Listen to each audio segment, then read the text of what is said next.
तो दोस्तों आज मॉक टेस्ट नंबर 2 होने वाला है सीडीपी पेडालॉजी का। दोस्तों इससे पहले सीडीपी पेडालॉजी का जो बेसिक क्वेश्चन जो होता है, जो मॉक टेस्ट नंबर 1 में हम बताए थे कल वाली वीडियो में, और आप लोग बहुत प्यार आशीर्वाद दिए थे कल वाली वीडियो में। तो दोस्तों आज हम बात करेंगे मॉक टेस्ट नंबर 2 के ऊपर। तो पहला क्वेश्चन दोस्तों रहा आप लोगों के बीच, एक शिक्षक कक्षा में बच्चों को समूह में बांटकर समस्या समाधान की गतिविधियां करवाता है। वह बच्चों को अपने अनुभव साझा करने, चर्चा करने, एक दूसरे से सीखने के लिए प्रोत्साहित करता है। वैगोस्टिक सिद्धांत के अनुसार यह किस अवधारणा का सबसे अच्छा उदाहरण माना गया है? तो ऑप्शन नंबर 1 है दोस्तों परीक्षण एवं त्रुटि अधिगम, निकटस्थ विकास का क्षेत्र जिसे हम जेडपीडी भी कहा जाता है, शास्त्रीय अनुबंध, अंतर्दृष्टि अधिगम। तो दोस्तों आज की वीडियो में हम जो भी क्वेश्चंस है उसके आंसर नीचे हम रख दिए हैं, नीचे स्पष्ट कर दिया है जो भी आंसर है उसको हम।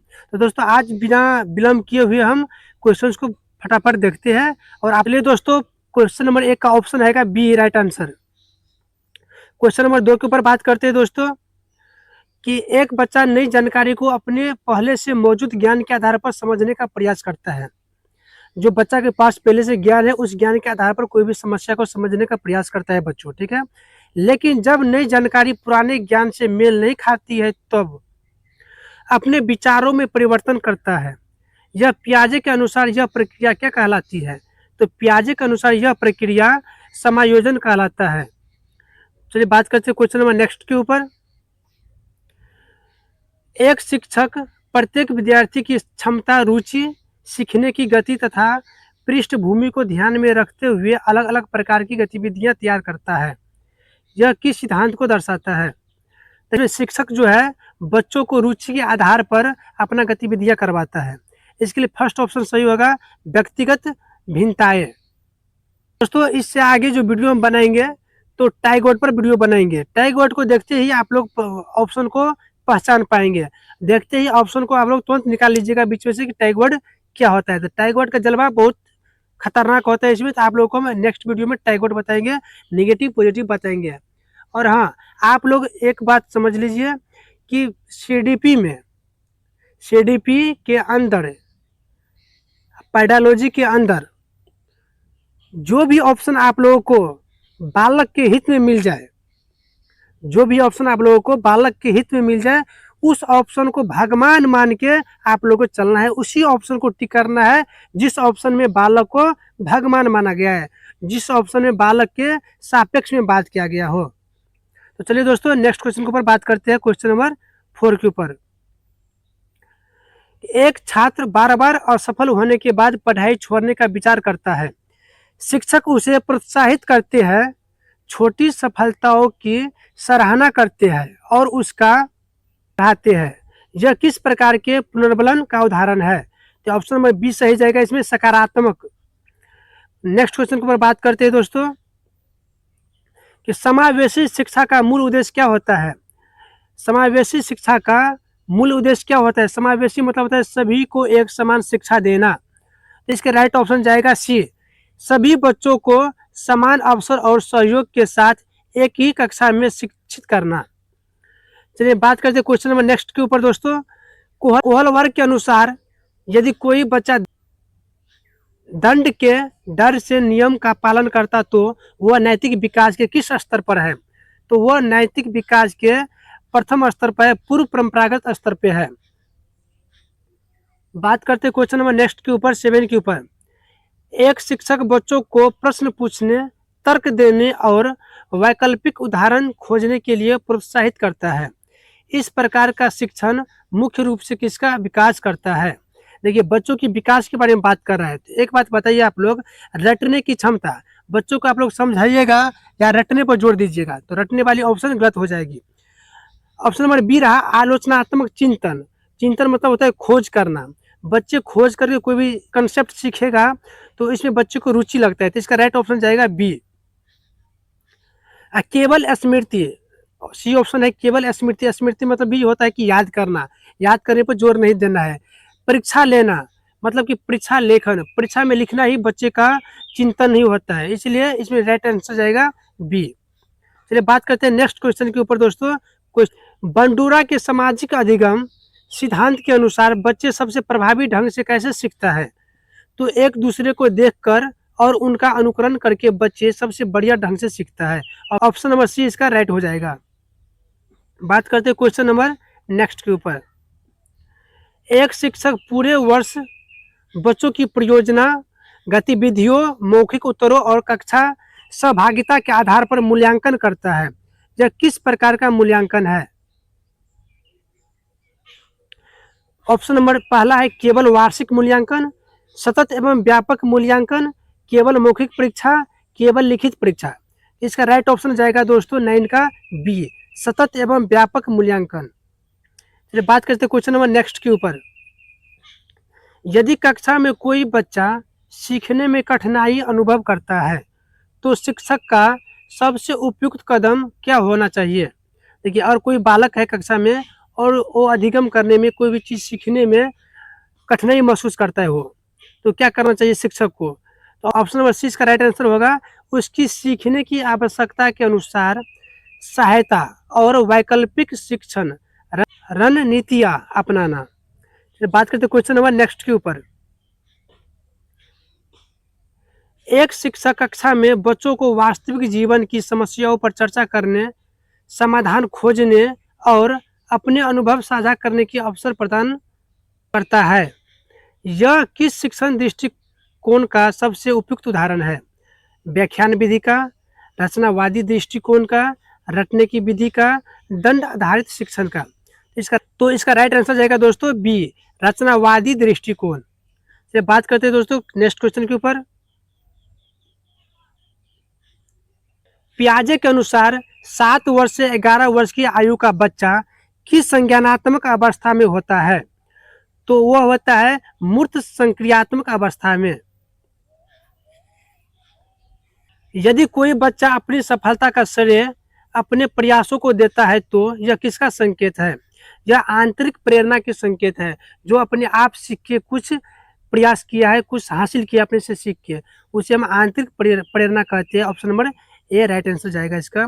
बात करते हैं क्वेश्चन नंबर नेक्स्ट के ऊपर दोस्तों।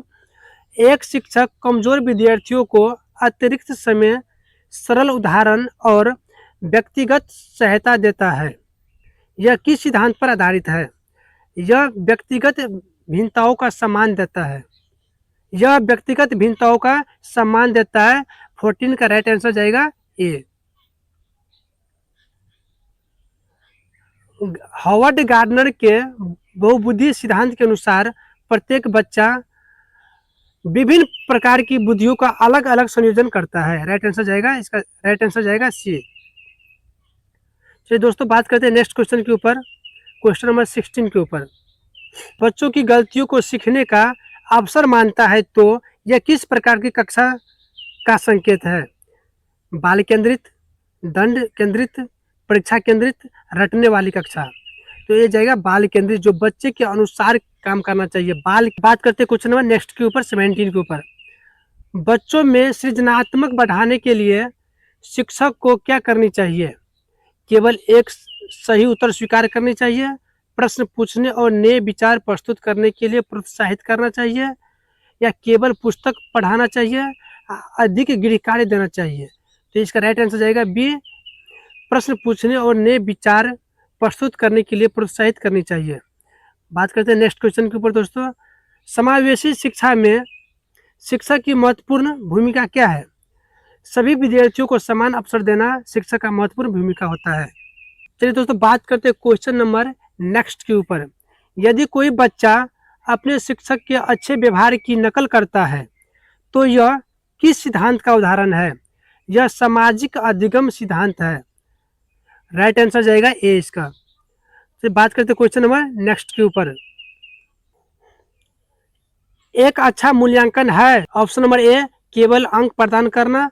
देखिए, केवल अंक के लिए बच्चों को पढ़ाना नहीं है, बच्चों को सृजनात्मक चिंतन करना है, खोजबीन करना है, चिंता। केवल कमजोर बच्चों की पहचान करें, विद्यार्थियों के सीखने में सुधार के लिए उपयोगी प्रतिक्रिया प्रदान करें। राइट आंसर जाएगा 20 का सी।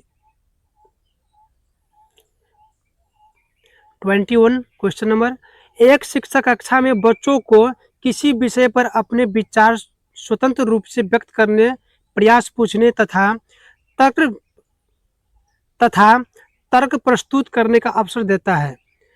इस प्रकार का शिक्षण मुख्य रूप से किसका विकास करता है? तो आलोचनात्मक चिंतन एवं समस्या समाधान क्षमता को बढ़ावा देता है। बात करते हैं दोस्तों क्वेश्चन नंबर नेक्स्ट के ऊपर। एक बच्चा नई जानकारी को अपने पहले से सीखी हुई जानकारी से जोड़ना समझता है।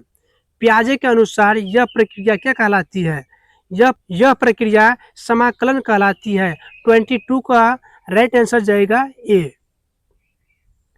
बात करते हैं दोस्तों नेक्स्ट क्वेश्चन के ऊपर। यदि कोई शिक्षक विद्यार्थियों की व्यक्तिगत आवश्यकताओं, रुचियों और सीखने की गति के अनुसार शिक्षण करता है तो वह किस सिद्धांत का पालन करता है? ऑप्शन नंबर ए, व्यक्तिगत भिन्नताओं का सिद्धांत को पालन करता है। चलिए बात करते हैं नेक्स्ट क्वेश्चन के ऊपर दोस्तों। बंडूरा के अनुसार बच्चे सबसे अधिक किसके माध्यम से सीखता है? बंडूरा के अनुसार बच्चे सबसे अधिक एक दूसरे का अवलोकन एवं अनुकरण करके सीखते हैं। ऑप्शन नंबर सी इसका सही आंसर जाएगा। बात करते हैं दोस्तों क्वेश्चन नंबर 25 के ऊपर। एक शिक्षक कक्षा में बच्चों की गलतियों पर दंड देने के बजाय उन्हें सही उत्तर तक पहुंचाने में सहायता करता है। यह किस प्रकार की शिक्षण प्रक्रिया का उदाहरण है? यह बाल केंद्रित शिक्षण की उदाहरण है। तो दोस्तों 25 का राइट आंसर जाएगा ए। क्वेश्चन नंबर 26, कोहलबर्ग का सिद्धांत मुख्य रूप से किससे संबंधित है? तो दोस्तों इसका जो ऑप्शन जो है थोड़ा साइड में चला गया है, तो यहाँ पर आप लोगों को हम दिखा देते हैं। ए रहा एक इसका ऑप्शन दोस्तों। पहला ऑप्शन है भाषा विकास के लिए, संज्ञानात्मक विकास के लिए, नैतिक विकास के लिए, शारीरिक विकास के लिए। तो दोस्तों नैतिक विकास के लिए कोहलबर्ग की चिंतन दिया गया था। दोस्तों बात करते हैं क्वेश्चन नंबर 27 के ऊपर। एक शिक्षक विद्यार्थियों को परियोजना कार्य, समूह चर्चा और गतिविधियों के माध्यम से सीखने का अवसर देता है। यह किस प्रकार की अधिगम को बढ़ावा देता है? ऑप्शन नंबर बी दोस्तों, सक्रिय अधिगम को बढ़ावा देता है। तो दोस्तों बात करते हैं क्वेश्चन नंबर 28 के ऊपर। यदि कोई बच्चा अपनी रुचि के कारण पढ़ाई करता है, न कि पुरस्कार पाने के लिए, तो यह किस प्रकार की प्रेरणा है? यह आंतरिक प्रेरणा है दोस्तों। चलिए दोस्तों बात करते हैं क्वेश्चन नंबर 29 के ऊपर। समावेशी कक्षा में शिक्षक का सबसे महत्वपूर्ण दायित्व क्या होता है? सभी बच्चों को समान अवसर और आवश्यक सहायता प्रदान करना। तो 29 का राइट आंसर आएगा ए। चलिए दोस्तों लास्ट क्वेश्चन के ऊपर बात करते हैं हम, क्वेश्चन नंबर 30 के ऊपर। एक प्रभावी शिक्षक की सबसे महत्वपूर्ण विशेषता क्या है? ऑप्शन नंबर ए, केवल पाठ्यपुस्तक पढ़ाना, विद्यार्थियों की आवश्यकताओं को समझकर उपयुक्त शिक्षण रणनीति का उपयोग करना। हाँ, ये ऑप्शन सही हो जाएगा 30 का ऑप्शन नंबर बी, कि विद्यार्थियों को आवश्यकताओं के अनुसार समझकर सही रणनीति बनाना, यही बच्चों के हित में बात होती है। तो आप लोगों को पहले ही बताए थे हम कि बच्चे के हित में जो भी क्वेश्चन आएगा, जो भी ऑप्शन आएगा, उसको हम टिक करके चलेंगे। तो 30 का राइट आंसर जाएगा दोस्तों बी।